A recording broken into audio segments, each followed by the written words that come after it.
Atenção, vai começar agora uma teleaula de manutenção do curso profissionalizante. Este módulo tem um total de 35 aulas. Hoje você vai assistir a teleaula número 3. Bons estudos!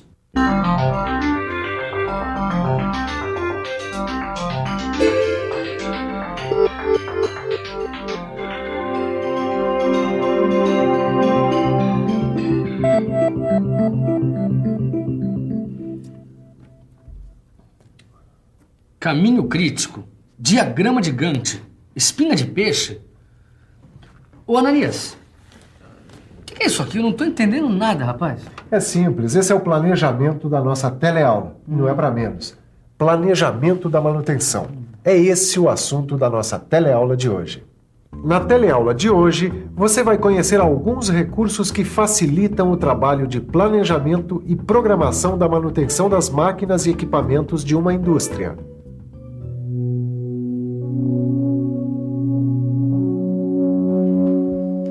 Nas últimas teleaulas, você viu os vários tipos de manutenção de uma indústria.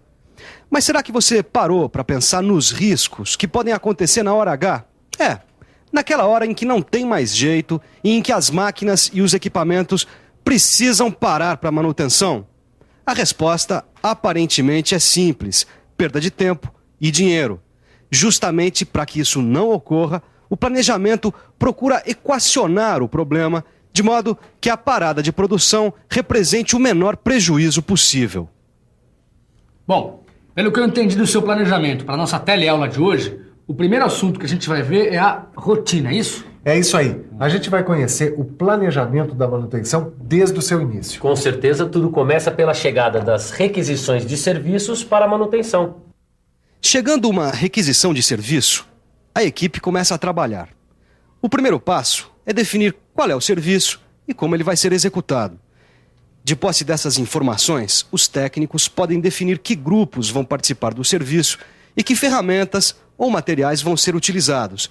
Enfim, tudo o que será necessário para a realização do serviço de manutenção. O resultado prático dessas decisões é registrado em documentos. Um plano de operações. Uma lista de materiais que será enviada para o estoque ou, se for o caso, para o setor de compras.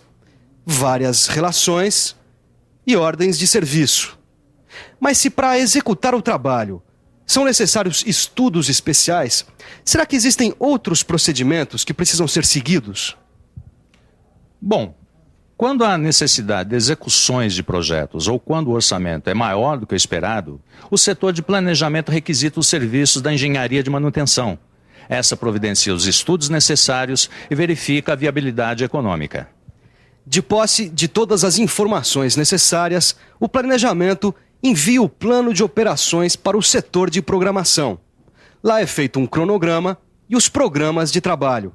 E a manutenção finalmente é realizada. Pois é, um bom planejamento de manutenção começa com um bem elaborado plano de operações.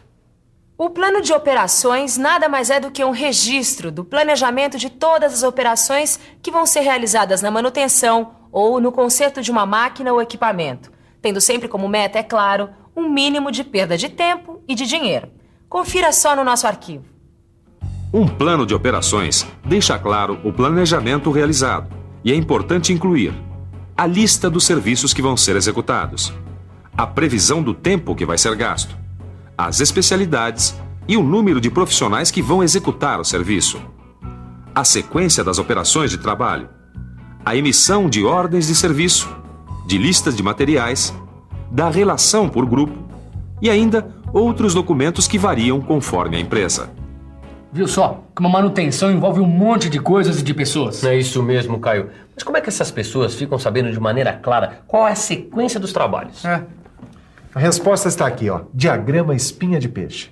Ué, Ananias, isso aí pra mim parece uma lista comum, não tem nada demais. Engano seu. Olha, apesar de ser uma construção gráfica simples, esse diagrama facilita a visualização da sequência lógica das operações que vão ser executadas. Olha só, reparando bem, você vê todas as operações e na ordem certa em que devem ser executadas.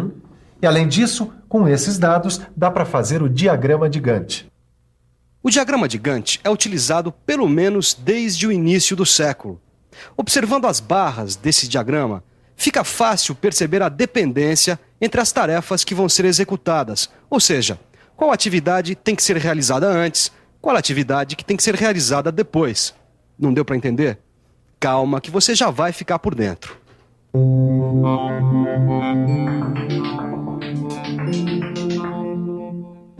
O diagrama de Gantt é elaborado a partir de uma tabela com as tarefas, as relações de dependência entre elas e o tempo que cada uma delas vai levar para ser executada.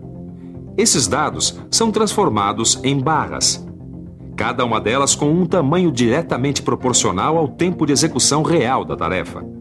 E para facilitar o entendimento do diagrama, observe que o começo de cada tarefa está indicado no fim da tarefa da qual ela depende para ser executada. Tendo como base o diagrama de Gantt, é possível controlar o tempo e, se necessário, reprogramá-lo, e com bastante facilidade.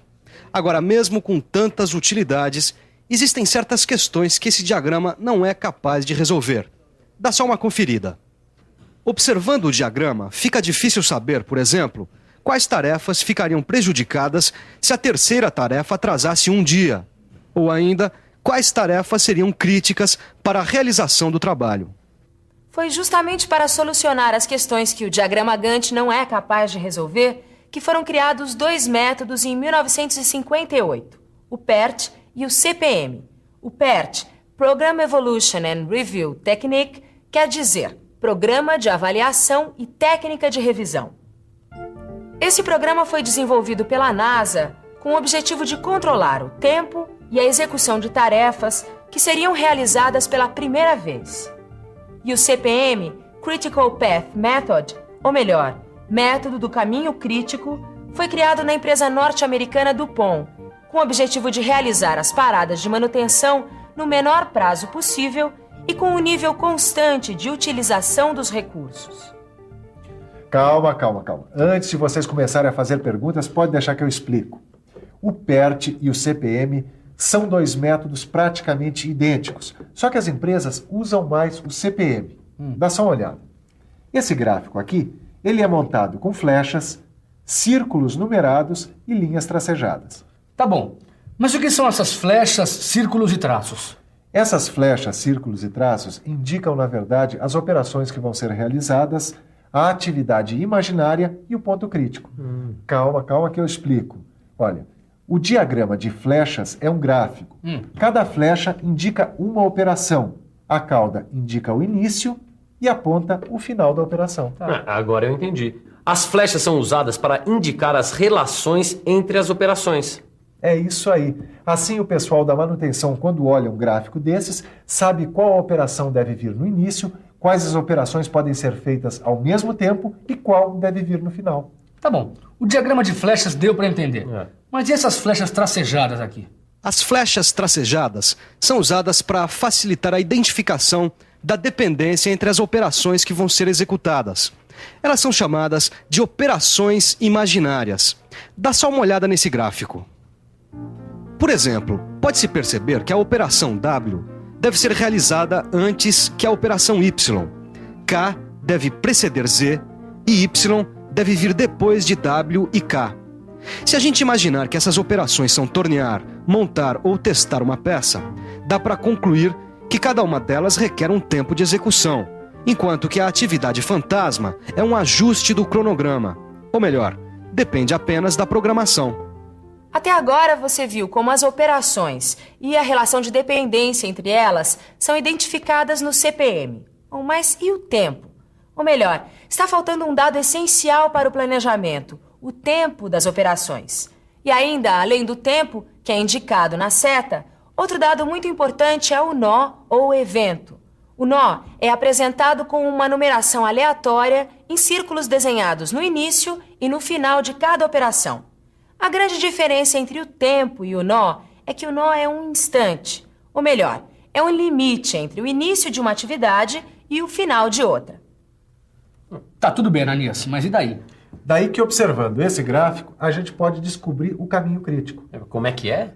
Olha, o caminho crítico é o caminho percorrido através dos nós, cuja somatória dos tempos define a duração total do trabalho.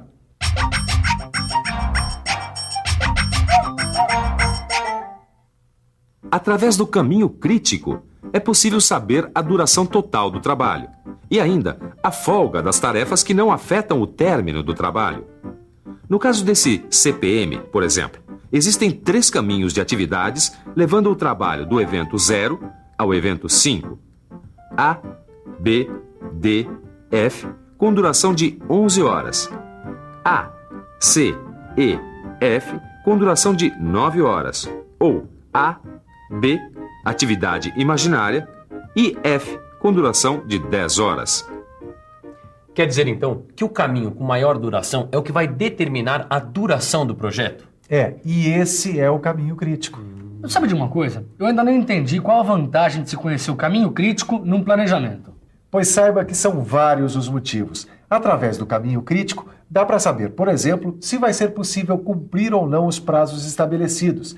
E dá para identificar as atividades que não podem ter atrasos. É verdade. Dá também para priorizar as atividades que a gente pode reduzir sem comprometer o resultado final, isso é, se a gente quiser antecipar o prazo estabelecido. Na verdade, conhecer o caminho crítico facilita muito o planejamento da manutenção. No seu livro de estudos, você vai conhecer todas as vantagens de se fazer o CPM. Se a gente resumir todas essas vantagens, o importante é que, conhecendo o caminho crítico, a gente pode balancear todos os recursos envolvidos na manutenção, principalmente a mão de obra. Afinal, o departamento de manutenção tem funcionários fixos e as atividades deles precisam ser bem planejadas para que sejam evitados momentos sem trabalho e momentos com excesso de trabalho, ou ainda, se for o caso, contratar serviços externos ou aumentar o quadro de pessoal. Bom, se você ainda está em dúvida sobre a importância do planejamento de manutenção, o jeito é revisar. E atenção, se liga aí que é hora da revisão. Na teleaula de hoje, você viu que um plano de operações inclui, entre outras coisas, um diagrama espinha de peixe, um diagrama Gantt e um PERT-CPM. Viu que o diagrama espinha de peixe permite uma visualização bastante rápida da sequência lógica das operações. Viu que o PERT-CPM foi criado para resolver questões que o diagrama Gantt não pode solucionar. E viu que o CPM possibilita o planejamento das atividades com o menor número de paradas, no menor prazo possível e com um nível constante de utilização dos recursos. É isso aí. Meu planejamento dessa teleaula acaba por aqui. Agora, como num bom planejamento, é hora de você colocar a mão na massa. Ou melhor, de estudar para melhorar os seus conhecimentos. Até a próxima!